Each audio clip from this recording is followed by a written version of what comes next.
to listen to the Lapped Traffic Podcast.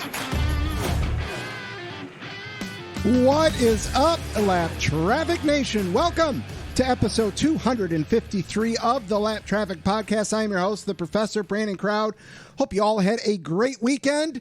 Oh, it is race weekend. The ode and the tribute to MIS continues this week. Last week had, let's see, what do we have last week? Oh, we had Jim Wise from Firekeepers Casino, race sponsor for Sunday. We had Rick Brenner, track president, all good things. And it's race week for me. And I'm so excited about that. You know, for me, you know, it's more than just race weekend. It's beyond a passion. It's pride to see how far this podcast has come these last 5 years, to be respected in the sport to a degree for those that know me. You know, it's pride to know what I fought for. It's appreciation to those followers, the listeners, the wife, for the support and what this podcast means to me. You know, it is absolute joy when I step foot onto the grounds at MIS and feel at peace. So those few times a year when I say it's race weekend is passion, pride, respect, joy. You know, and some people that don't understand might be like, how the hell can a sport bring you that? And others know exactly what I mean. So to that, let's go racing. Let's get this show going. But before I do, don't forget to go roast the competition. Be the first to the finish line with 5 Lakes Angry Brew. Angry Brew is a massively caffeinated, amazing tasting, high-octane power pack fuel to get you through the day and all 8 hours of that day, or all 12 hours of that day. When you need a power-up, reach for Angry Brew. Coffee with a punch. AngryBrew.com. Use code LAPPED, LAPPED. Get 10% off. All that good stuff. The weekend, you know, so we've got like the busiest 3 months ahead that starts this weekend with race weekend, and it's nonstop after that. We got a little weekend getaway the following weekend, then it's Labor Day, then it's a birthday party, then it's another little trip for our 10-year wedding anniversary. So I'll tell you right now, there's a week in September where there's not going to be a new show, but hey, 10 years, you got to go do something for that. So I'll apologize for that now. And it just goes into October and even into November a little bit. So lots of good things coming on. Can't wait to share most of that with you guys along the way and all that good stuff. So this weekend took advantage of the fact that we didn't have anything to do.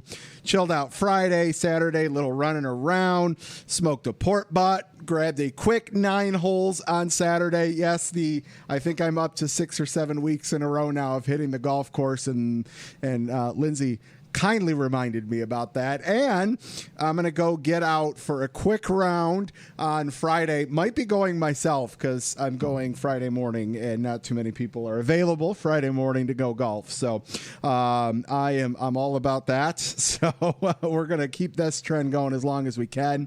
And Sunday, it was like the most perfect day all summer in Metro Detroit. So I took one of the little TVs, took it outside and just chilled, watched the race. Neighbors, walked on over and all that, had a good time. So that was this weekend and cannot wait to head out to the track on Friday. Like I said, I already plugged last week's show. Go check that out if you haven't already. And over the next week or two, I'll reach out to Dustin about getting him on for another bonus show there. But tonight, I am so excited because Jeff Striegle has been made. It's been a tradition as of late where, you know, Jeff from Michigan, I'm from Michigan. We do a pre and post Michigan show with Jeff Striegle from MRN Radio. So I got Jeff Striegle for you. And if I'm going to be honest, Jeff and I, when we get to talking, we get to talk. So whatever Jeff and I talk about is pretty much going to be it from the racing standpoint. I'm not going to do any individual discussion myself because I think Jeff and I are going to cover it all. And then do a little social media shout outs. Got a giveaway. Firekeepers gave me a pair of tickets and I tried a new contest and I think it failed miserably. So I apologize for that. My goal was to get people to copy and paste a tweet and to see what kind of traction they they could get, and I don't think it worked out too well. So, hey, live and learn. Tried to come up with something new and creative, and we're going to scratch this one from the ways of doing giveaways, but that's all right. Someone's going to MIS, compliments of Lap Traffic and Firekeepers Casino. Aaron is going to be back after a long hiatus between the Olympic break and Brian last week with the weather. LuckyDogs and some fantasy to close this thing out. So let's get things rolling. Let's get Jeff Striegle on the line. All right, Lap Traffic Nation, joining me on the line, making his unprecedented 17th appearance on the Lap Traffic Podcast. He's one of the legendary voices making the call on MRN. You'll see him at Berlin Raceway, and you will also find him on a boat. Welcome back to the Lap Traffic Podcast, Mr. Jeff Striegle. Sir, good evening. How are you? I'm fantastic. I can't believe it's Michigan weekend already. It's good to be with you, Brandon. Hopefully all is well with you and your family. And I know that you are probably as excited as I am about the upcoming weekend here in the Irish Hills. You know it, man. It feels almost surreal because, last year I was able to go to the Saturday race. And you and I talked about this last year and a number of times, just, how it just felt weird not seeing, a sea of RVs in the infield and a mass of people in the grandstands. It was just a weird event. And, so I'm excited to get back to the racetrack. I'm excited to see fans there. I'm excited for the whole shebang, man. I'm bringing 7 people on Saturday that have never been to a NASCAR race before. So I'm excited to kind of give them a little inside take and look at MIS and, the race experience. I'm looking forward to meeting some of the followers. I am beyond excited for this weekend. Well, and I feel the same way. Like you just said, we went there last year, but it wasn't the same. It will never be the same at any track when there are no fans present and nobody cheering for their favorite driver or yelling about their least favorite driver. And we're going to be able to experience that as we have been, over the course of the summer. So I think for me, that's the biggest thing I'm looking forward to. I know we're going to put on a good show. I believe we're going to put on a good show. I have no reason to not think that. And we'll talk about who may be good and who may not be. But I think that for me, the story is getting back to Michigan, seeing a packed, if not sold out infield, seeing a large number of fans in the grandstands. I know there are still tickets available for this weekend. So I would, just like you, grab a friend, maybe one that's never been to the racetrack before, and treat them to racing at Michigan International Speedway. Yeah, no, you mentioned there, August, right? Like this is what normally is the second race of the year at MIS, and it's the only race of the year. And I really do hope, that the fans come out. The grandstand sometimes can be a little sparse as of years past at MIS, and I get that because maybe some people preferred the June race over the August race or vice versa. Well, this is the one and only for this year, guys, so come out to the track. Let's pack those grandstands for sure. Yeah. All right. So, Jeff, this has kind of become tradition for us now for over the last couple of years where we do the pre and post MIS shows. So I'm excited that you're going to be back next week. I'm excited to have you this week. But before we get to all that good stuff, we had the Olympic break and all that. Did you get to go anywhere? Did you do anything fun over the time off? Yeah. A little bit of a lot of different things. We took the family, went down to Key West and spent, I guess it was the 4th of July weekend down in Key West and had a good time down there. I've never been to Key West in the summer. I don't know that I'll ever go back to Key West in the summer. I think I'll continue to make that a cooler climate time to go down there than in the middle of the summer. But we did that. Obviously, we were racing up here at the Berlin Raceway, so I was able to take in 3 weekends worth of that.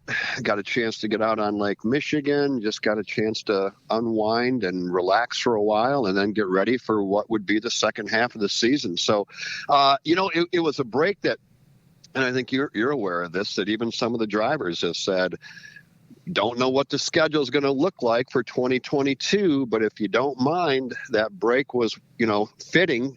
Certainly the Olympic break for the drivers, having 2 weeks off, and they seem to enjoy that. I will be curious to see whether or not they have a week or two off in the summer. We'll find out soon. I hear that the 2022 schedule is within a month away, maybe even less than that. We could see it as early as 2 weeks from now. So I don't know about you, but I'm kind of excited to see what lies in store for next year. I'm with you.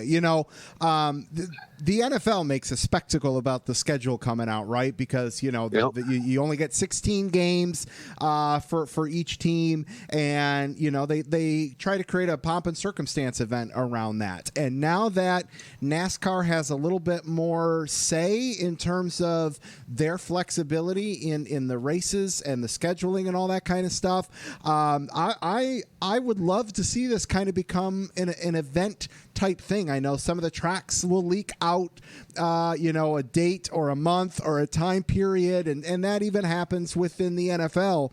But I think that there is something to be capitalized in terms of a schedule announcement now, just because things might change a little bit more than what we've been used to over the last decade or so. I would agree with you, and I'll tell you my thought is this. Daytona, the 500, we know we're going to run that in February. Sure. We know we've got the Southern 500 at Darlington that will run off in September. Now, other than that, we've seen them move Indy. We've seen them, obviously we saw them move championship weekend from Homestead out to Phoenix. That was a major move.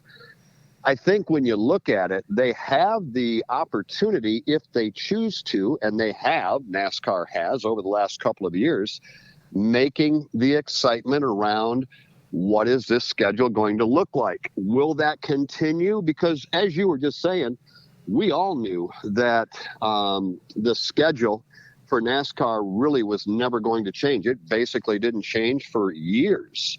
And I think that with them changing the schedule, not everybody likes it. We know that. People like tradition, and, they make plans to be at this particular track on this particular weekend. And if NASCAR does move it, not everybody is going to embrace it. But I actually kind of hope that this continues. I think we're going to see another new track, maybe two, on the schedule for next year. If that was to happen, then obviously somebody is going to have a race removed. Don't know, can't speculate, because I really don't know. So I'm excited. I'm curious to see what they've come up with. What they've done in the past couple of years has not disappointed me, and I don't think it's disappointed the fans. So we'll find out here in the next couple of weeks as to what 2022 is going to look like. And I'll tell you, from my standpoint, I'm kind of excited to see what they've got in store. Absolutely. No, I'm all about that. I'm with you. Berlin, you mentioned it, man. You guys got to have the ARCA race there a couple weeks ago. You guys are doing some stuff there. What's new over at Berlin Raceway? Yeah, we did have ARCA here. It was the Zinsser Smart Coat 200, a product available at Menards. How's that? Just nice. A quick sales pitch. Look at that. Yeah, and if only I would have known you were going to tee me up on that, I would have done a 60-second, spot rather than just a quick hit. It's been a great year. It's been a challenging year. It's been a fun year. It's been exciting. I just now came back from the track. We're starting a major construction project that kicked off today. And part of that, Brandon, is that Advance My Track Challenge. Awesome. From Advance Auto Parts, the $50,000 that Berlin was fortunate enough to win. And, as promised, we said we were going to redo our Turn 2 party deck and make it more accessible for all of our fans. So that actually started today. Knocking down some walls, moving some things around. It's actually a pretty major piece of construction that's going on out there right now. So it's good. We've got a big race coming up this weekend. I'm not sure why, and I'm not afraid to say it. I'm not sure why we schedule our biggest event of the season head-to-head with the Michigan weekend, but I don't know that we're going to do that in the future because, I mean, let's face it, we've got a number of very loyal race fans that are also very loyal to the Michigan International Speedway, and they're going to be over there in Jackson rather than being at the Berlin Raceway. So we do have our big super late model race coming up this weekend called the Battle at Berlin, 150 lap super late model race. I think right now we've got 31 super lates already pre-entered. It's a big 2-day show, Friday, Saturday. And you know what? This is what's really amazing. And you and I talk about it every year. Where does time go? We are down to the final 4 weekends of short track racing at Berlin on a Saturday night. We've got this weekend, we've got 1 more in August, then 2 in September, and that will do it for the 2021 season at the little short track over here in West Michigan. Excellent, man. That's crazy. Yeah, time is flying. I mean, hell, I was able to bring football into the conversation. That's how you know time is moving over the summer, man. Yep. All right, so before we get into to everything that happened this weekend, MIS, it's both of our home tracks. Where do you like to take the MRN guys for a quick drink after a race or dinner or something like that? Where's your favorite spot out there in Brooklyn? I can't tell you that. I can't divulge that information. But actually, you know what? I'm kidding because I will. You know where I take them? Those that want to go, those that will raise their hand, I take them to the infield. Yes. Because and again, I hate to keep saying this, but you and I have talked about this before. The cool thing about Michigan, the cool thing about NASCAR tracks across the country is their continued focus on entertainment value.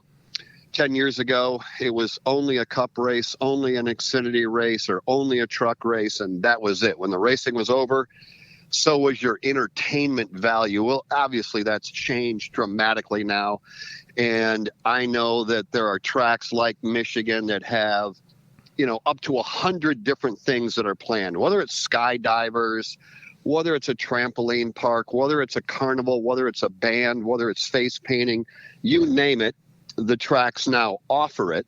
And so on a Friday night and a Saturday night in the infield, it's music. It's concerts that are going on. Tim Duggar is going to be performing in the infield. I'm not going to miss it. I did hear, but I haven't confirmed, that they have a Poison tribute band. And if that's the case, I probably won't miss that either. So, nice. I love being down in the infield when possible, hanging out with the fans, taking in the concert or 2 or 3. That's what I'm going to do. So you know what? Where am I going to eat? Probably at somebody's campsite. Nice. Where will I have where am I going to have a beer? Probably at somebody's campsite. The entertainment will be what Michigan is providing to the fans, and I'll be one at that particular point. So that honestly is my plan. And I also know that you all and most of the people listening to this know that we do play a little Golden Tee golf when we don't have anything else to do. So if it were to not happen that we'd be in the infield, we would probably be at a place in Jackson that has a Golden Tee 2021 machine, and Baggy, Alex, Ryan Horn, our producer, that's usually where you would find us. Excellent. Hey, when you're away from the family, it's great to have that type of camaraderie with the guys that you work with, man. So that's very cool. Yeah, we spend more time with those guys than we do typically at home with our own family. So yeah, I'm not afraid to say it. Bagley, Moody, Alex, Post, all those guys are like brothers to me. And I think I am to them just simply because, we have that type of a bond and relationship. We've been working together for 20 plus years for all of us. So we are good friends, and we get asked that, do you enjoy hanging around with Dave Moody? Do you enjoy hanging around with Mike Bagley? Do you hang around with Post or Alex? And the answer is yes to all of that. We go out for dinner together. We might go to the bar and have a beer together. We might go watch a baseball game. We've done that in the past where we've gone to see the Tigers play at night. We've gone to see the Royals play when we're in Kansas City. So, yeah, we typically even though we're together all the time, when we are together, we're usually trying to find something to do.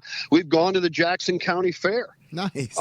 Right outside of Michigan, and actually have had a pretty good time doing that. We'll go and watch the demolition derby and just walk the midway and do that kind of thing. So people ask, and now you know the answer. Yes, when we're on the road, we usually spend 90% of our time with one another. That's cool, man. I love that. All right, this weekend. Yeah. Indy NASCAR double weekend, man. I think it was fantastic. It was great to mix two fan bases, all with the same purpose of watching cars do things on a racetrack, man. What was your overall take on the Indy NASCAR piece inside of things? I like it. I like it a lot. This is such a struggle for me because I always want to see a good product on the track. I think if we can put a good product on the track, then the fans are going to show up. I know that there's a lot of fans that were not happy with the fact that we didn't have the typical Brickyard 400, put them on the 2.5 mile oval and let them run the same track that they run the 500 on. And they didn't want to see yet another road course. And I get it. I get it a lot. I like the idea of bringing IndyCar together with NASCAR. Thank you, Roger Penske. I know that was something that he was planning on doing right from the very beginning when he took that track over. I thought the racing was good for Indy. I thought the racing was good for NASCAR, maybe even a little bit better than good. Obviously, there were some issues that I know we're getting ready to talk about, both with the TV coverage and as well as with what took place on the track. But all in all, I like it. And I think that, quite honestly, Brandon, I think we need to do more of that, whether that is modifieds and Cup like we saw at Martinsville, Indy and Cup, or Indy and Xfinity like we just saw at Indy. And the reason is very simple. We all get the fact that there are road race fans and oval fans. We get the fact that there's IndyCar fans and stock car fans. We get the idea that there's modified fans or short track fans. And if we can get all of those people together, maybe we can showcase what we have, let them showcase what they have. And at the end of the day, if we've made some new fans, I think that's kind of what it's all about. So I thought it was a home run. I'd like to see more of it. I don't necessarily know where we will do that or where we could do that, but I don't know about you, but I thought it was a pretty good weekend. What do you think? I loved it. I thought it was great. And you kind of segued perfect to my next question here before we actually get into actual racing content from this weekend. I put it out to the listeners yesterday after the race. What track could potentially be the next track that could host an Indy NASCAR weekend and work from a draw and quality of racing perspective? And you actually kind of hit on both of those a little bit there. So, what's Jeff Striegle think off the top of his head could be another track that could see success, regardless of whether oval, road course, or anything like that, but just location only. Where do you think that we could go next with that, maybe? Well, I guess if you wanted to go straight up oval, Kansas would come to mind. Stock cars put on a good show there. Indy, I think, would put on a great show there. Boy, I wish I could have thought about this a little bit longer. The thing that I actually would enjoy, and the thing that I think made Indy good or better than good, is the fact that we ran oval or we could run oval or we could run the road course. I wouldn't mind seeing one of the two. Let's just say it's Indy and Cup, one on an oval, one on the road course. Man, I don't know. Phoenix would be a great place to put the Indy cars back out there on the 1 mile flat track out in Phoenix and run Cup with that. I don't think we're going to see the Indy cars at Michigan anytime soon, but that wouldn't be bad. They always put on a whale of a show at Michigan. Indy at Michigan was always fantastic. I don't know. What did the listeners say? That's to me, that's more important than what I have to say. What did they think? So the listeners, quite a few of them actually had Pocono. Some of them had Mid-Ohio. South Boston Speedway got some nods. they were kind of all over the place, which was really cool with some of their perspectives. Me personally, I would like to see. I think Pocono would be cool. Now, granted, we'd probably have to sacrifice whether the ARCA race or the truck race. One of the races probably couldn't get squeezed in there with Indy, and you're also looking at a whole new set of possibly TV production and team crew. They might just run out of space if they had to bring in an entire different series in there as well for the Pocono double weekend like we had. But I think Pocono would be a really good spot for that. Well, I didn't know you were going to stray away from the current tracks that we are on when you brought up Mid-Ohio. I would 100% agree with that. If you're going to get away from tracks that we run Cup on today, my vote has always been and will continue to be up in Montreal, where we ran the Xfinity Series years ago on that beautiful, absolutely gorgeous road course. In Montreal. If you remember that course, I don't know if you do or not, but vaguely, I'll be honest, vaguely.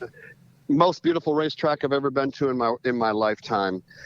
We ran the Grand Am series back, when it was still Grand Am and they were running Daytona prototypes and whatnot. They went there and Xfinity went there, and it's absolutely the most beautiful racetrack, I think, that I've ever been to. So I would put that number one because IndyCar, it's where they ran Formula One, the Canadian Grand Prix for years. Circuit Gilles Villeneuve is the track. And it's just outside of Montreal on what was then Olympic Island when Montreal hosted the Olympics, the Summer Olympics. It's just spectacular. So that would be number one. And then when you start talking South Boston and this and that, you got to think, okay, can you get an IndyCar around South Boston? Maybe. If you're gonna go to South Boston, I'll say bring them to Berlin. If we're gonna go to that extent, if South Boston can do it, then doggone it, so can we. Yeah, I don't know. There's probably a number. How about this? How about Milwaukee Mile? Yeah. The IndyCars always put on a great show there. Milwaukee would love to have another event.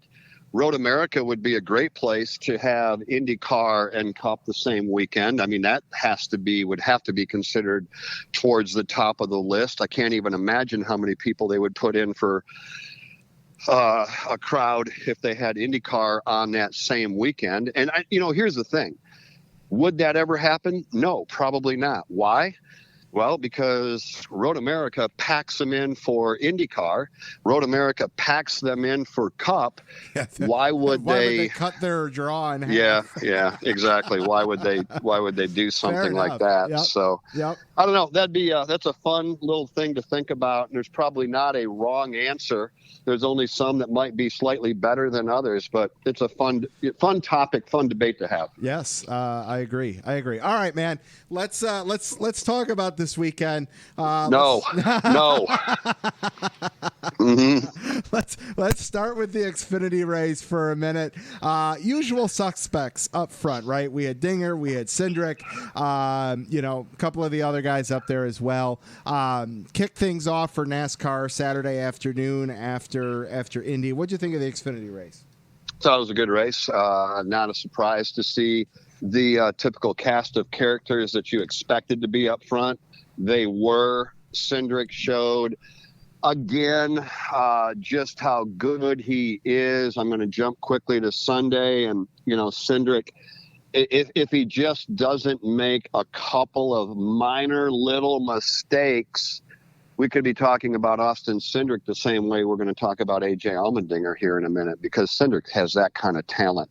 When you think about, and I know you were talking about Saturday, but you got to recognize that on Sunday, the lead Team Penske car wasn't Blaney, wasn't Logano, wasn't Brad. It was that kid by the name of Austin Cindric, who was the best of that group for quite a while, until he made the mistake and he spun, and then I think he spun again. So, but he did get the win, just showcasing the kind of real talent he has. And I can't wait to see what he's able to do once he gets into the Cup Series full time next year. Yeah, no, he's going to put on a show, and he's going to put on a show quick, I think, once he gets into that ride next year for sure. Agree. When we look at the fact we got 5 more races in the regular season to go in the Xfinity Series, Austin Cindric obviously stands out. AJ Allmendinger stands out a little bit. I'm not asking you to pick a Final Four, but I'm just saying, or I am going to ask, who do you think can make a run deep into the playoffs in the Xfinity Series, considering as how equal things have been in that series? How about if we go back a year ago and we'll use the Cup Series as our basis for this conversation? At this point last year, you asked me who's going to win the NASCAR Cup Series championship, and we all said, well, geez, it's going to be Kevin Harvick. Right. Who else could it be? Yep. Only to find out that wasn't going to be the case. So why do I say that? Who else can run with Cindric and AJ? Well, there's a lot of them. Harrison Burton can run with those guys. And I think that you have to put Noah Gragson into the conversation. Noah has not had the kind of year that Noah Gragson was thinking he was going to have at the beginning of the season. Does that mean that his season is over? Of course not. We talked about this many times. Everybody talks about this. It isn't when you make it isn't the run you make. It's when you make your run. Kevin Harvick's run last year started in Daytona and basically ended when we got to Darlington.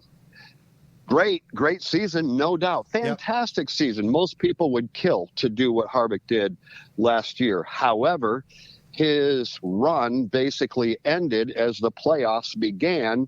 And if his ultimate goal was to win the championship, well, then he comes away disappointed, and we know that that's obviously his goal.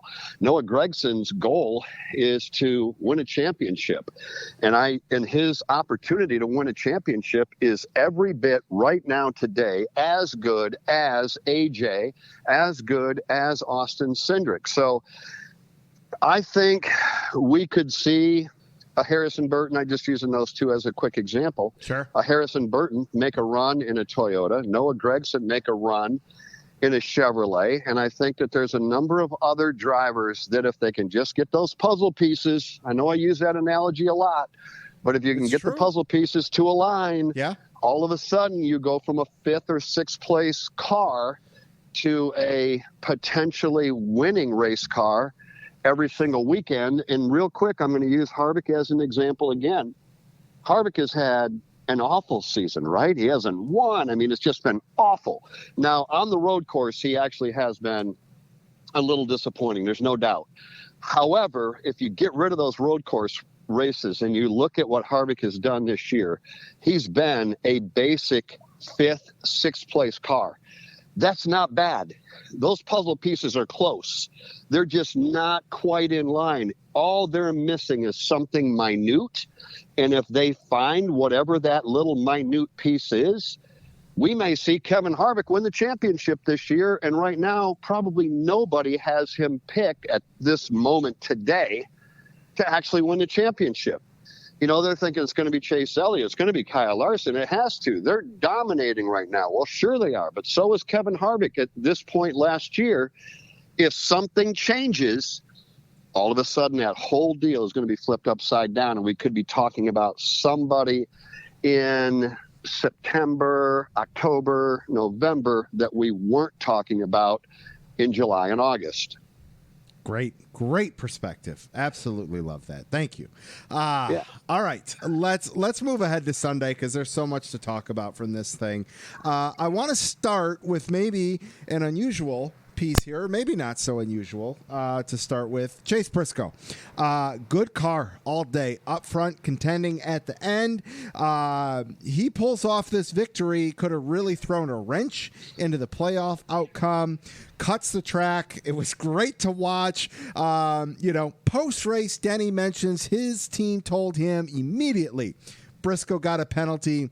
doesn't sound like that was relayed maybe as quickly to Chase. What'd you think about that whole situation on the track? I don't know. I don't really know how to weigh in on that. And the reason that I can't really weigh in is this. I don't know. I don't know when the information was relayed to a driver to be able to then definitively say that one driver or another should have, let go of that ongoing battle.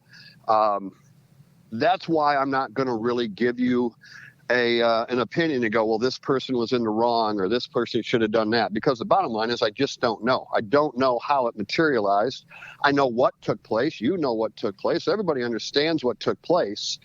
However, I don't know how the information was then relayed. Chase Briscoe kept racing, no doubt. And you know what? If I'm a part of the Briscoe team, if they're debating that in any way, shape, or form, just like we've seen before in an oval track, black flag comes out, right?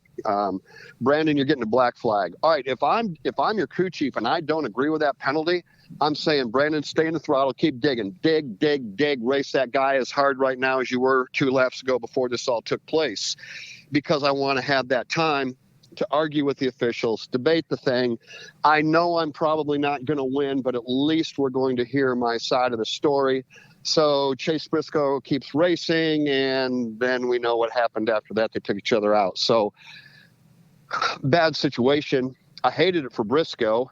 Well, I hate it for both. I mean, neither driver deserves to end up with an opportunity to win the race and then ultimately not be around to come across the start-finish line first or second. So I hate it for Denny. The reason why I hate it for Chase Briscoe is because he showed finally, and he's been doing it of late, been doing it on the road course, but he's been showing finally the type of talent that he really is. I mean, this is the same kid that won multiple races a year ago, has won the championship. Wasn't he a 2-time champion at the Xfinity level? I know he won 1, but maybe 2. And he's also the same kid that we all talked about in February. How many races is Chase Briscoe going to win with Stewart-Haas Racing and that great equipment? And you know me well enough to know that I said, how about none? He's a rookie. You don't just get into a car and go out there and beat Kyle Busch and Kevin Harvick and Truex and Joey Logano just because you have talent at the Xfinity level. It takes time to learn how to drive those race cars. And I don't care what anybody tells me, the amount of pressure and the high expectation that we put on rookies, I think, is just so overblown. You and I have talked about this before when Chase Elliott was coming up, right? Well, we talked about it with Elliott. We've talked about it with the big 3 from the Xfinity series in Bell, Riddick, and Custer. Correct. We've covered that. Bubba Wallace. We talked about it with Bubba Wallace with this brand new team. How soon is it going to be before they win? I don't know. Maybe a year or 2 from now. Yeah. I mean, yes, absolutely. Anybody can win on any given Sunday. We all get it. But to have that type of expectation placed on a rookie or a brand new team is just unreal expectation. But long answer, I know. But I was really impressed with what Briscoe did yesterday. Really showcased his talent. I was very pleased with the way he ran. And again, just unfortunate for both of them at the end of the event. Yeah, no, everyone's going to remember what happened at the end. It's a matter of keeping an eye of what happened before that, and the kid raced his heart out and showed, some skill and all that, which is great. All right. Turn 6, when the restart came out that basically eliminated Larson's lead and his 6th win of the season, we all knew it was going to be interesting. We get the big ones. They take out the curb. All hell breaks loose. Fortunately, they were able to complete the race. If they had gotten one more chaotic caution, do you think NASCAR would have called that thing? I don't know. Again, that's... You know me. I'm going to always respond to things that I truly know or believe. Oh, yeah. And I'll usually shy away from something that is purely speculation. So I don't know. Obviously I was sitting there watching it just like everybody else was, or listening to it on the radio. And, that thought crossed my mind. That is the absolute last thing that NASCAR, whether we love NASCAR or we love NASCAR, but we hate the NASCAR officials, and I don't like that part of it, but I know it's real.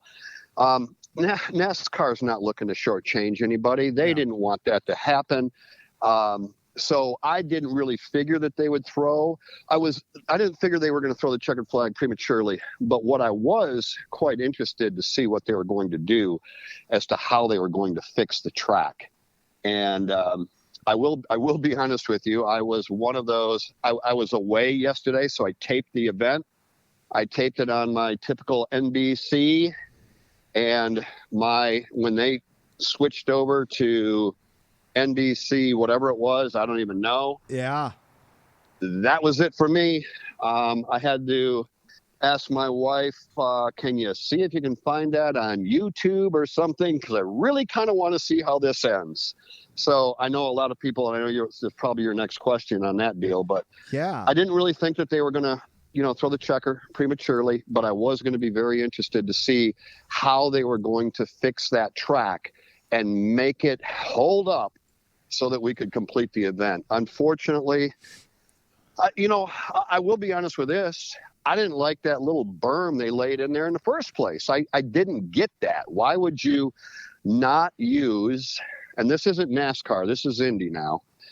Why aren't you going to use the turtles? And maybe people don't know what the turtles are, but those little tiny round shells. Charlotte, think of the Charlotte Roval. The turns are protected by what they call the turtles. And the turtles are those little round shells that they will put on the inside of a curb or of a corner of a curve. And if you get up on those turtles, it's going to upset the race car, but they have proven to stay in place. They'll upset the race car. It tells the drivers, don't go up there. You're not going to like it. And so then for them being Indy, to lay that strip down, oh man, I didn't understand that. You just basically pound that strip head on, run over it. It didn't make any sense to me. Make sure you feed your dog. And, but I mean, that's where I got, a little bit, I don't know, a little disappointed. When I saw it to start with, it didn't take getting all the way into the race and see it come up for me to kind of wonder. When I saw it there on Saturday, I thought that's rather unique. We saw, how many cars did we see just go airborne, flying off that thing like a ramp? And it's like, that doesn't need to be there. So I'm not sure why it is there. We have technology. We have proven things that we've done in the past. Why weren't those utilized? I can't answer that, but I know it changed the complexion of that race dramatically. It really did, and that was, I hope people don't grade their overall experience, whether it was in the stands or on the TV screen, as to whether or not that was a quality race or another form of the Roval type courses that we do or don't go to in the future based off that, because it was the first time. I think things can be fixed with that. And, I hope they continue to give, whether it's at Indy, whether it's at Charlotte, wherever it may be. I personally would rather go and see a Roval race than Watkins Glen, for example. Like Watkins Glen, I understand that's a party atmosphere for the fans, but I want to see the race. I don't want to see, a corner of a race every, 90 seconds or, 2 minutes, where at least if you're at the Rovals, you can see the entire track. And to me, that is a big deal for me. I want to be able to see as much of it as I possibly can at one time. So that's going to be where you and I will disagree. We'll agree to disagree on that, but that's okay. I mean, that's also why Susie agrees with you and Billy agrees with me. Watkins Glen is spectacular in every way possible. I certainly understand what you're saying. We can go to Daytona and run the road course and we can sit in the grandstands and see the whole entire property. That's pretty darn cool. There's no debate about that. But for those people, and there was a lot of them at Watkins Glen, those are not first-time race fans that happened to show up and then walked away with a surprise going, wow, I'm never coming back to Watkins Glen again. I could only see this portion of the track. True. They're there. They've been coming there. Yes. They know what they're getting. Yep. And they turn out in a massive way. But, again, I understand what you're saying. And, you know, at the end of it, and the only other thing I was going to add, and I hate to be that pessimist and say that I disagree with you, no matter what kind of finish, no matter who won, no matter how that race went, you and I both know, you said hopefully fans won't leave with that this is what happened at Indy feeling. I can't imagine that there are going to be many that would leave there saying, man, that was a great race. Well, what about the way it finished and the way they all wrecked, and have that person go, well, geez, that didn't play a factor and it didn't bother me? Because at the end of the day, you know, you could, I don't want to use the word marred. That might be a bit strong. And I'm not trying to throw Indy under the bus by any stretch. They put on a great weekend. They always do. Was there a mistake made? Could it have been done different? Yeah, probably. But I'm also not going to beat them up by being the Monday morning quarterback. But you're going to be hard pressed, I think, to find anybody that talks about Indy and doesn't have that lap, turn 6, as their main storyline takeaway from what otherwise was a tremendous weekend. No, yeah, I'm with you. I feel the same way on that there. All right, let's talk about this huge win for AJ Allmendinger, Call It Racing, entering Cup full-time next year. Anybody that's listened to the show for a long time has heard me talk about Call It Racing and what they're developing and building as a solid tier 1 program in the Xfinity series, and now branching off into the Cup series. You know, don't come to me and ask, you know, what's the right way to enter into NASCAR, because I'm not that guy to ask. But watching slow progression, when we see so many teams and drivers rushed through, whether it's one series or another, they just really seem to focus, build, and then grow, and it just feels right to me. And yeah. I love watching what they're doing, the pure raw emotion, all of that stuff. It's just such a feel-good story. And for AJ to have almost gotten the win on Saturday, to pull it off on Sunday in a Cup car, you know, something that he ran for. I mean, there's just so many awesome things about the actual outcome and who was in victory lane on Sunday after the chaos. I thought it was fantastic. Well, that is where you and I are going to agree on everything you said there, how that team is coming together. The thing that I look at, you talk about, and you know what, passion probably is an overused word by me, because Roger Penske has passion, Rick Hendrick has passion, Chip Ganassi, whether he's getting out of NASCAR or staying in Indy, Chip Ganassi has passion. But I will say this, and you saw it yesterday after the win, you talk about an organization that has passion, that has a belief, that they have a roadmap, they know what they're trying to accomplish, and they're going to do it the right way, at least the way that they have it drawn up on their whiteboard in their office, and they're going to stick to their plan.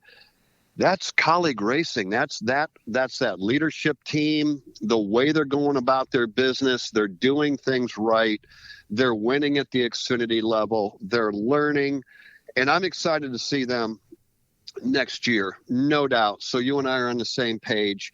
I think anybody that's listened to this podcast with me as a guest knows that AJ is a friend, and we all can respect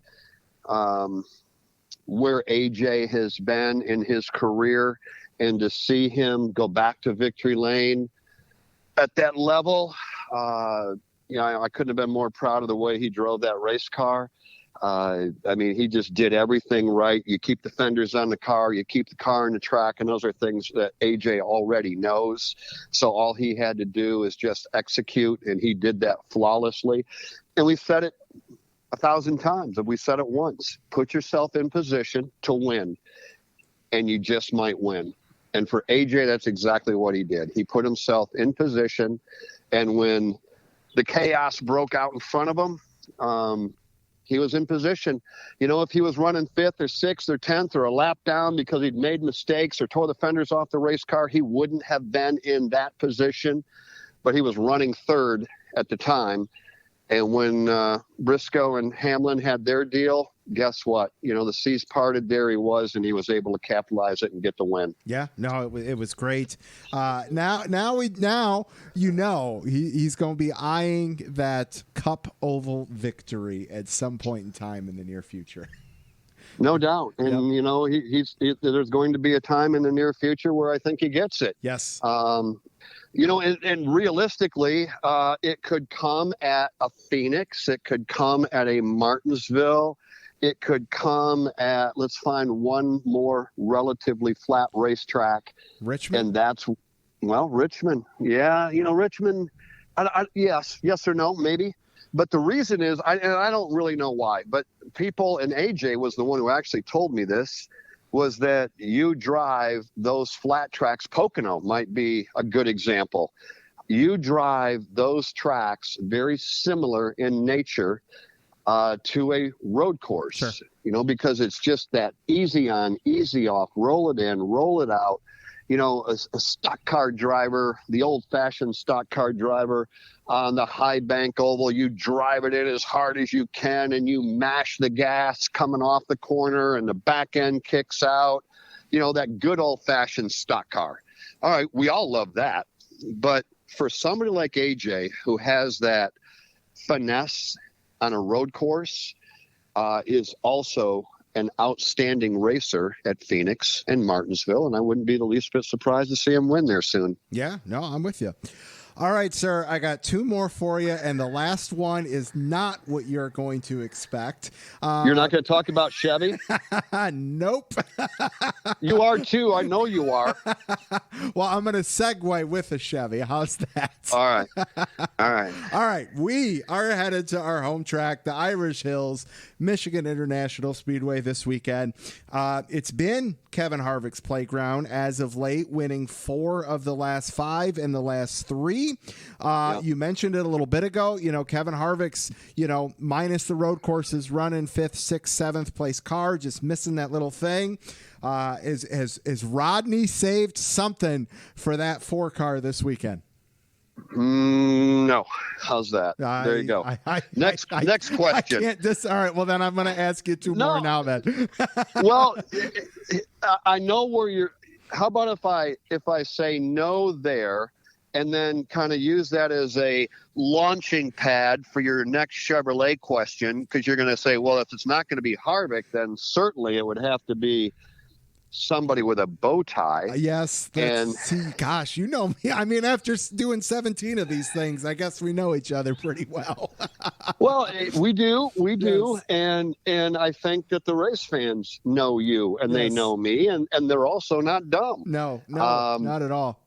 If you don't have your money on the 9, 5, 24, and 48 going into this weekend, I honestly think we might be making a mistake. Now, this is coming today, and we haven't put a wheel on the racetrack yet. I may be coming back and visiting with you next week and saying, boy, did we miss that. Right. But I think that the smart money has to be on Kyle Larson, number 1, Chase Elliott, number 2, William Byron, number 3, and Alex Bowman, number 4. Now, after that, Kyle Busch has been right there. We know that. Truex has been hit and miss all over the place. I don't know what to expect from Team Penske. I really don't. I don't know whether they're just experimenting and getting ready for the playoffs. Time will tell. But they don't really seem to be on top of their game at the moment. And when I say that, I'm just saying we've seen them run better, right? Sure. I'm not trying to pick on them. They're smart. They know what they're doing. And my guess is what they're doing is trying to get ready for the playoffs. And so experimenting, doing different things that they can with the car to try to see what works and what doesn't. But, I don't really know that I see Brad winning at Michigan. I don't think I see Joey or Ryan right now winning there. I don't know. After you get past those 4 Hendrick Chevrolets, I think it's a crapshoot. But I guess, again, I just say it this way one more time. The smart money has to be on one of those 4. Yes, I personally, if it's not Harvick, I would really like to see Chase get the win there, just because of the amount of success that Bill Elliott had at MIS. That'd be big. I think that would be great for the sport, the family, the team, all involved. That would be awesome for. So, Jeff, to close, yes. You and I, for years talked about what's it take for Chevy to be back, all this, all that. It's time to officially change course and ask what does Ford, and maybe more specifically, since we're going to assume Penske's, toying with us a little bit, what does SHR need to do to get back on the map at the moment? I think they're getting close. And we all know that the answer to that is we don't know, because if we did know, I do know that Rodney is smarter than I am. That I'm going to tell you right now, Brandon. He is a smarter individual than I will ever be. He's forgotten more than I will ever know. Hands down, no debate, no denying. So if we knew it, we'd be it. Yeah. We'd be making $1 million and sitting on a box somewhere. Yep. I don't know. I think the me, the long answer before the short answer. I do think that they appear to be getting better. Eric's win came a few weeks ago. That was a step in the right direction. We saw Briscoe run well yesterday. The cars are getting better, I think. I think what you just said is very telling. I think what you brought up is really a good point that probably needs to be repeated. If they don't win at Michigan, or at least run with the leaders on Sunday, that's going to be a pretty telltale sign that, how about this? That is the barometer. I mean, I think you brought up a really good thought there. If he finishes 10th, then I think he's probably the 10th best car in that garage. Yeah. And now if he wins, do I think he's the best car in the garage? No. But we will certainly recognize that maybe they're not dead in the water just yet. And if they literally run around 15th all day long, then I think that's a telling sign for a potential early exits of the playoffs.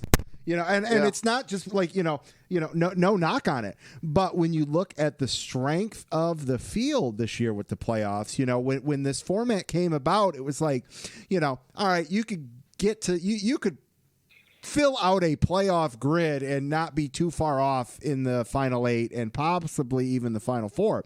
But when you look at the amount of wins that have been spread out and the parity and the playing field being a little bit more equal this year amongst everybody, maybe we could pick the top 12 round, but man, it could be, as you said, any given Sunday to who could make it to the round of 8 and the final 4, potentially. So it's going to be fun to watch over these next few weeks. There's no doubt about it. And it's no doubt about the fact that we still don't know exactly what 16 drivers are going to get in. Yes. Simply because of what you just said there. And that is that there's still some drivers out there that could win. And when you take a look at where Harvick is currently sitting, and I can't tell you exactly now after Indy, but if you had a couple of guys win over the course of the next couple of weekends, Harvick could, potentially miss the playoffs. Yep. And that's just shocking, especially considering, I mean, Harvick, if that was to happen, watch Kevin win 3 or 4 of the final 10 races, right? Yep. And rack up more points than anybody else. Think of, how dynamic would that be? Yep. Knowing that he had all of that going into the playoffs and yet couldn't win a year ago, And then, and granted, a lot would have to happen. Obviously, I'm just playing here. Yeah, but no, it's fun. But if he missed the playoffs and then wins, then wins, and it's like, okay, if you'd have made the playoffs this year, you would have actually won the champ. Win at Phoenix to wrap up the year and go, all right, well, that whole season kind of blows. Right.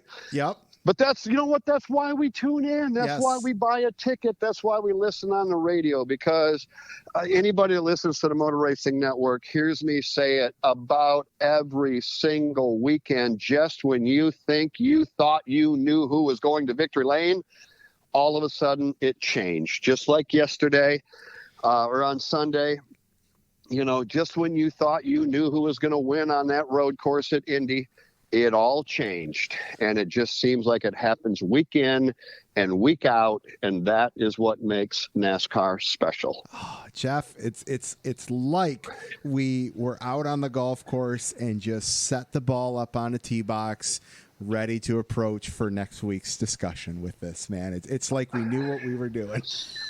The problem with what you just said there is I don't play golf. I play Golden Tee golf.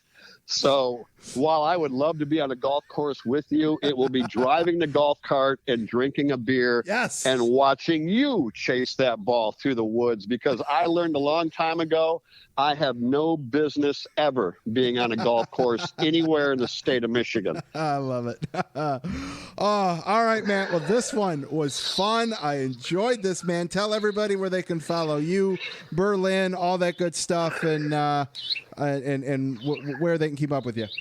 Well, I'd want people to follow the Berlin Raceway on Facebook. Just search Berlin Raceway. We got a lot going on, even though the season is winding down. If you're in the state of Michigan, love to have you come by and visit that track and see for yourself why I think it's one of the top short tracks in the country. Facebook, Instagram, Twitter, just simply at Jeff Striegle. So always good to join you, my friend. I can't wait. I love doing the back-to-back because there's no place to hide. We just got done saying all these wonderful things that we think, and next week we will either be a genius or people are going to be rolling their eyes going, these guys have no idea what they're talking about, which happens more times than not. But you know what? We have fun, and that's what it's all about. Absolutely. Yes, sir. All right, Lap Traffic Nation, huge thanks to Jeff Striegle for calling in tonight. Jeff, safe travels over to MIS. Look forward to seeing you this weekend at the track and talking with you next week, brother. You will. You'll see me at the track. Hopefully we'll see a bunch of people at the track, and look forward to talking to you next week, bud. Yes, sir. All right, man. We'll see you later. All right. Take care. Bye. Oh, always great to have Jeff Striegle on. Can't wait to get him back on next week. Can't wait to see him at the track this weekend. All good things. Right now, though, before I get to social media, to kind of piggyback off what Jeff and I were talking about, and I put it out there to you guys over the weekend, what is another track that could host an Indy NASCAR weekend, draw, put on a great race, all that good stuff? Chris at USMC_NASCAR Fire, Save the Speedway, at WF Professor, just send them to Laguna Seca at this point. Josh at Josh M0429, Lucas Oil Raceway. It was a quality short track for trucks and Xfinity for years. SRX proved it's still great just earlier this year. Less road courses, more short tracks. I think that's becoming an opinion as of late by a lot of, we were all excited about these road courses. And because of these late cautions that we're getting, and the bends and the turns and all that good stuff, it's becoming chaotic at the end, and it's becoming more gimmick. The first, however many 60 laps, 70 laps, depending on where we're at, is really good. But as we've seen over the last, 6-7 road courses in both, all three series, whatever, it is becoming more of a bleep show towards the end, which, is it exciting? Sure. Is it quality racing? No. So I get where you're coming from there, sir. Let's see what else we've got here. Turn the page. Jeff at the _NASCAR Jeff. I'd like to say Road Atlanta, which NASCAR owns, but its naming rights are with Michelin, so throw that out. Colin at Colin _with_cars. Mid-Ohio holds Xfinity and IndyCar already. Always a very good crowd for Xfinity, and it's nuts to butts for Indy every year. That place would be rocking with a triple header like this weekend. Kyle, I'll just reiterate what Jeff said, kind of like with going to Road America. They probably wouldn't do that because they could sell tickets at a good quantity for both. We really got to look at, who doesn't, what draws 50% for each. And if we do it on one weekend, can we get to 85 or 100%? Lisa at LL Chinana, I'd love to see NASCAR back at South Boston. I never saw a cup race there, but the history is in the past. I think this short track would fill up and put on one hell of a show. Rowdy at the Rowdy Dragon, 2 circuits ran well at Sonoma. There's plenty of time with them only running 2 races all weekend. No practice, no quals, make it more worth making the trip to the West Coast. If you want a new track, Laguna Seca works for the open wheels cup question mark. Why not at this point? I feel you. And Tristan at Tristan Cole, just leave it on the big circuit. Forget this Indy road course stuff. I feel you. You're not alone in that. My takes, I kind of mentioned it with Jeff, would be Pocono or even MIS. I remember as a kid going to, I think, 1 or 2 of the Indy races at MIS, and it was incredible. It was fun. I could only imagine what that would do and would draw. But the problem is we run, in Metro Detroit on the street courses now with that. So, kind of like Jeff said, don't see them moving back for sure. All right. That's going to do it for that. Thanks for the responses, guys. Keep them coming. Whenever I do that, it's always fun to work some new stuff and content in and all that. Let's see here. Let's do a little Lap Traffic social media. Everybody, make sure you check out the website, thelaptrafficpodcast.com, Facebook, The Lap Traffic Podcast, YouTube, TikTok, Twitch, Instagram, Twitter, all at Lap Traffic PC. Go ahead, leave a review on whatever platform you're listening to. I will do the ticket giveaway announcement, the winner, at the end of the show here, just because it's not quite 7 o'clock yet. So there's that. But got some new followers. Team Penske at Penske Dude, Penske fan from Ohio. Let me know if you're coming up to MIS, man. Nathan at Nate is MFOF, a washed-up rock star that failed at teaching middle school, then found himself managing NASCAR drivers. That's one hell of a bio, my man. Brandon Richtenberger, late model driver from Wisconsin, who might be on the show somewhere down the line.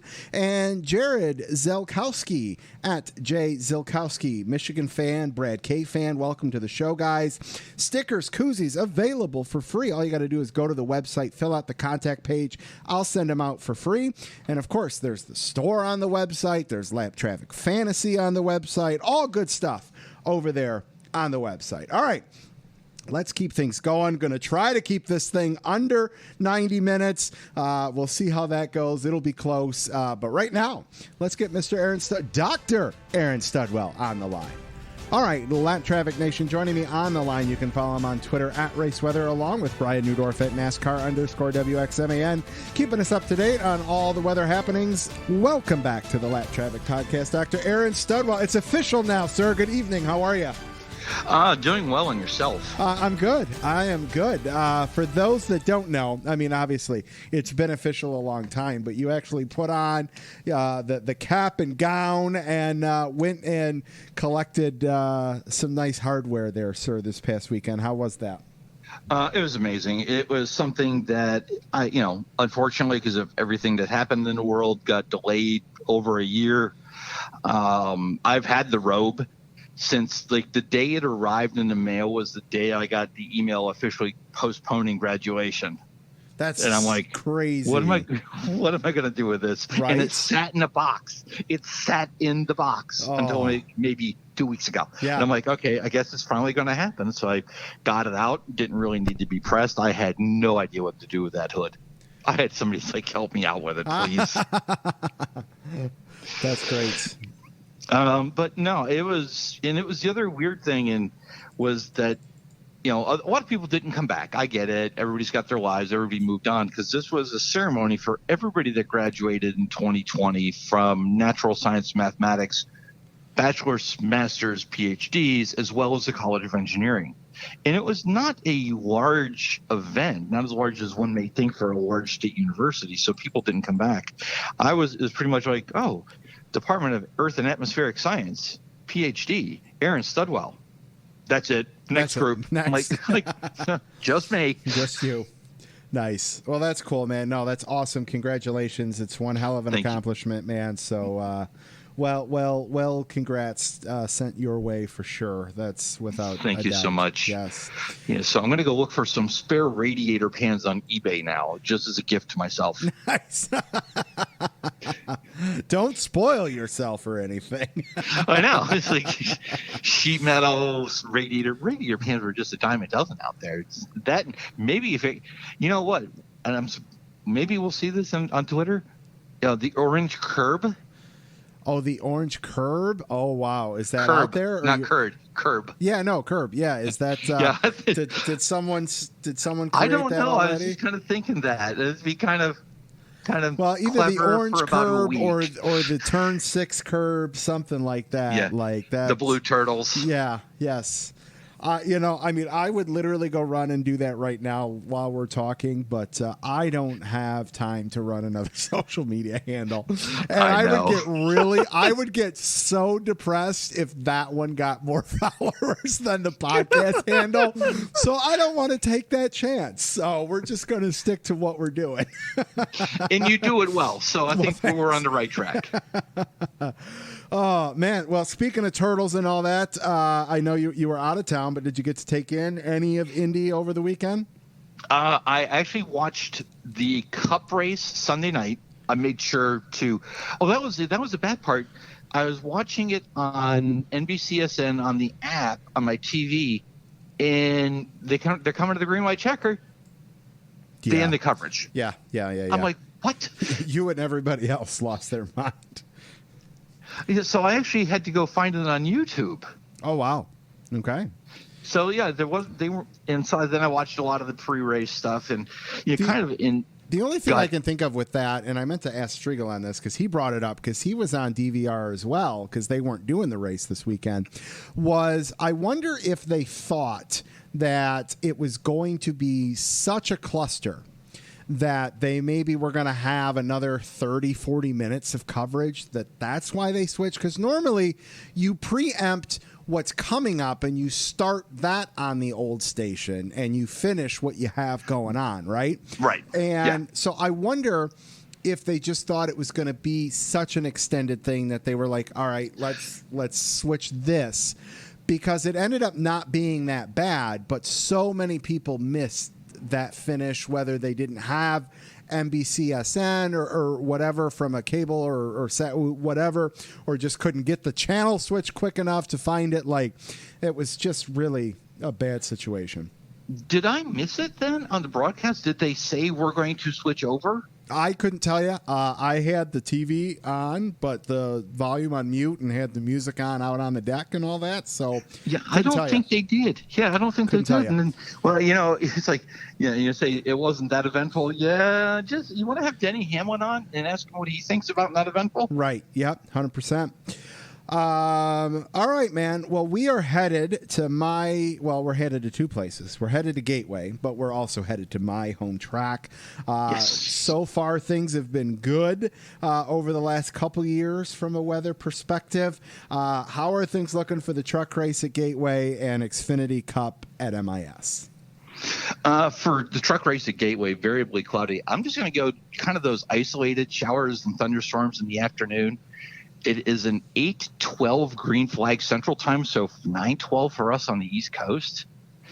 So the thunderstorm should really be dissipated by that time. Maybe something comes in and you have the track dry, but it's short enough and that won't be an issue. So they'll definitely get the race in. I shouldn't say definitely. I'm pretty confident they'll get the race in on Friday night. Excellent. All right. Keep us going with more good news for Saturday and Sunday. I'll go Friday, actually, with the ARCA race. Oh, that's my apologies to the Orange Cone for forgetting about the ARCA race. Yes. That's my bad. Variably cloudy, and this is one where if the notes I have on the website are, you're going to look at the app, and the app's going to say chance of rain, chance of rain, chance of rain, and it really becomes a timing thing, especially on Sunday. So Friday afternoon showers, thunderstorms. Again, the pop-up variety. 6 o'clock green flag and an 8:30 sunset. That's another case where I think you should be okay. Saturday is probably the iffiest day. There's a cold front coming through.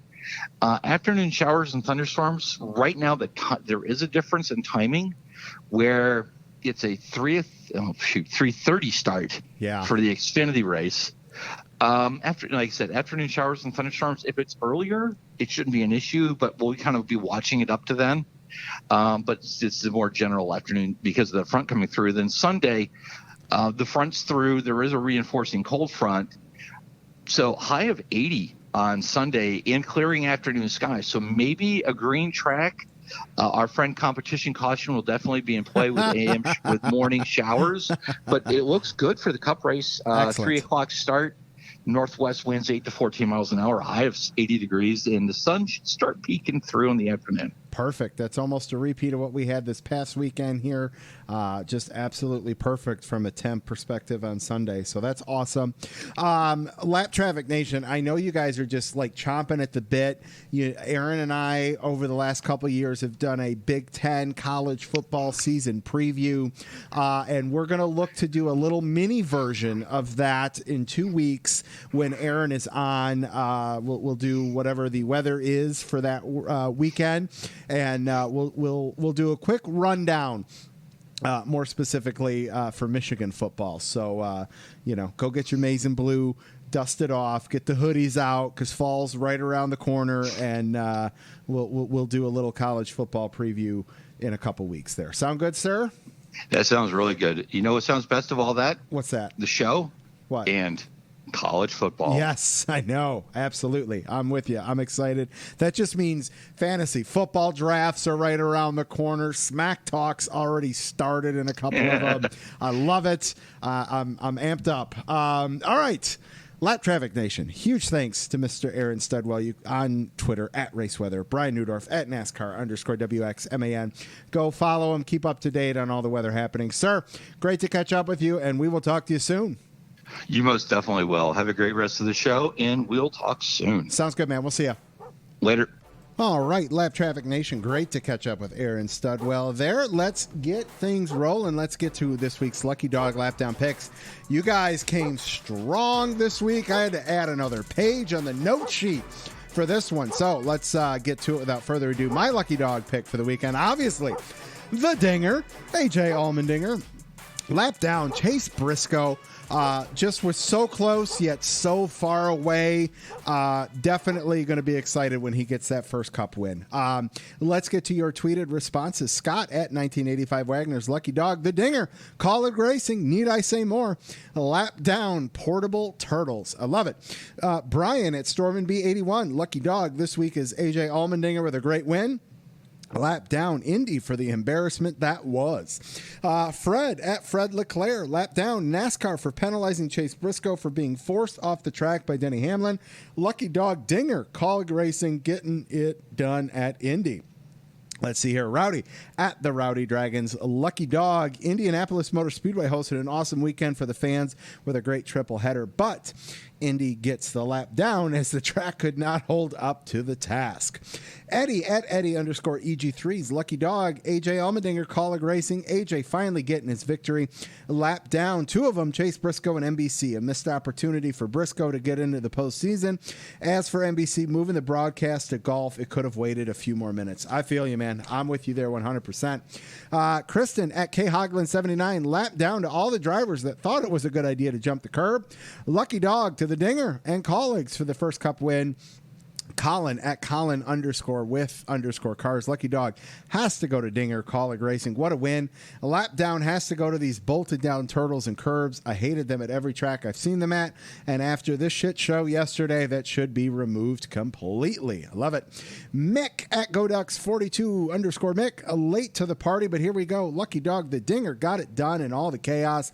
Lap down, all the chaos at the end. I didn't actually see it because I had to record and channel change. Yeah, that's It's so rough, man. I feel the pain. David at D Flint 14's Lucky Dog, Matt Collick for being a sponsor on an S&P Cup team to a winning car owner in a decade. Lap down. NASCAR race control needs a complete overhaul after the mess of the past couple months. Never thought I'd miss Dave Hoots this much. Lisa at LL Chanana's Lucky Dog, Chase Briscoe, because Hamlin didn't pop him one when they met up. He cut through the grass. No way he didn't get a penalty. Lap down the dang curb and speedy drive. Robin at SF49er Girls 16. Lucky Dog is definitely Lucky Dog is definitely AJ Allmendinger. Lap down has to be the curb. Mike at Mad Mike Nebbia. Lucky Dog, AJ Allmendinger, congrats on the win. Lap down, NASCAR for not throwing a caution for the debris from the 19 spin. Matt at Camper News Net, Lucky Dog, AJ on a historic win for Colleague Racing in the Cup Series. Could this lead to an opportunity for AJ racing in the Cup Series next year? I hope so. Oh, I hope so. You know, for Colleague to go and get that win, just testing basically this year before going full time. That's just such a statement for that team, man, and I love it.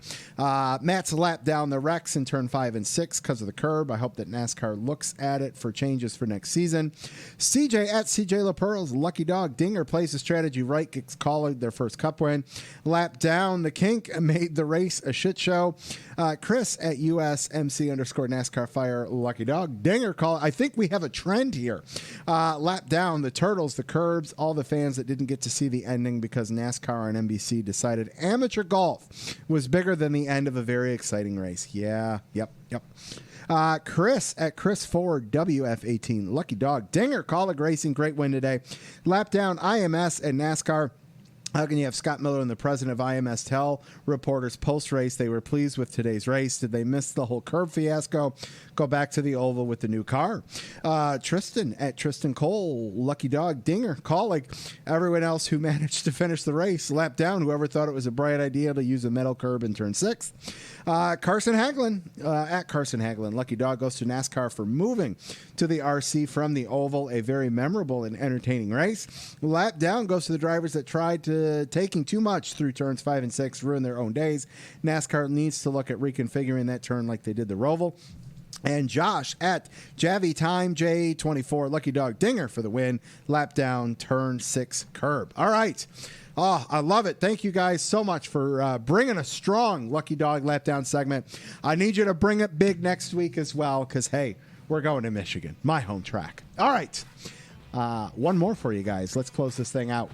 All right, Lap Traffic Nation, let's close this thing out with a little Lap Traffic fantasy. Just a reminder, get your picks in by 5 o'clock Eastern Standard Time on Thursday.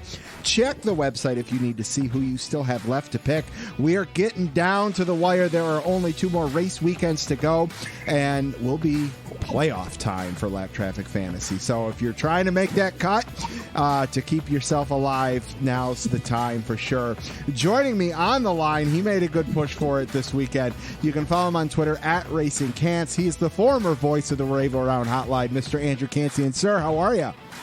Good, man. How are you? Oh, man, living the dream for sure, man. Good to have you back. It's been a minute since you've been on the fantasy. It's been a little struggle for you this year. Yeah, we're struggling about like the Brad Keselowski's brakes have been struggling. Oh, man, this was your first bonus point pickup too this week, so you've cracked the board there. You had a good showing this week. You're the only player that picked Justin Haley in the Xfinity Series who helped catapult you to your week high this week of 89 points because he picked you up 53. So solid job there, my man. You know, if only my stock portfolio was that successful, I'd be in a lot better place right now. But, I mean, hell, he ran really well there. He was in that 3 or 4 or 5 car battle for the lead at Indy last year. I'm like, everyone's going to go with Dinger and Cindric. So let's paint outside the lines a little bit. Absolutely. Well, speaking of outside the lines, how about outside the turtles and curbs, man? What'd you think of this thing? Oof. You know, I still don't know if I enjoyed the race or if it was too much of a cluster bleep, but I mean, it was different. I can't complain about that. They tried something. I'm never going to fault them for trying. it was kind of looking like a typical road course in the stage era of NASCAR, where the final stage runs green and it's kind of predictable. But then the debris caution happened, and the turtles decided to explode and take out a lot of cars. If that caution doesn't come out with, what was it, 10 to go or whatever, somewhere around there, and Kyle Larson sails on to his 6th victory of the year, I think it's viewed a lot more of a success, just because, there was some quality racing. You saw some different battles for stage wins and all that kind of stuff, and now we get the carnage, right, that everyone expects that we're going to. I mean, here's the thing. We got that carnage with 3 races to go in the regular season at a road course. What in the world are we going to get at Daytona? And I don't know. That's and that's probably going to be the same thing. Everybody's going to race real clean, just so that they have a shot to be there at the end. And are we going to get 5 or 6 overtimes in 2 weeks because of the fact that there's still a playoff spot on the line outside of Larson and maybe Elliott? The bonus points aren't that far gone from everybody, to where if you can make a little bit of noise in rounds 1 or 2, maybe you can get to the round of 8. I just see Daytona being, worse than what we even had this past weekend. Yeah, I'm kind of cringing at that thought, because I'm kind of leaning towards going. So I'm like, the first 150 laps will go by fairly smooth, but the last 10 will probably take just as long. Yes. So yes. Am I prepared to sit there and watch cars stopped under a red flag for 45 minutes? Right, yeah, there you go. And that's the thing. The wrecks are going to take longer to clean up at Daytona than they did this past weekend at the Indy Road Course.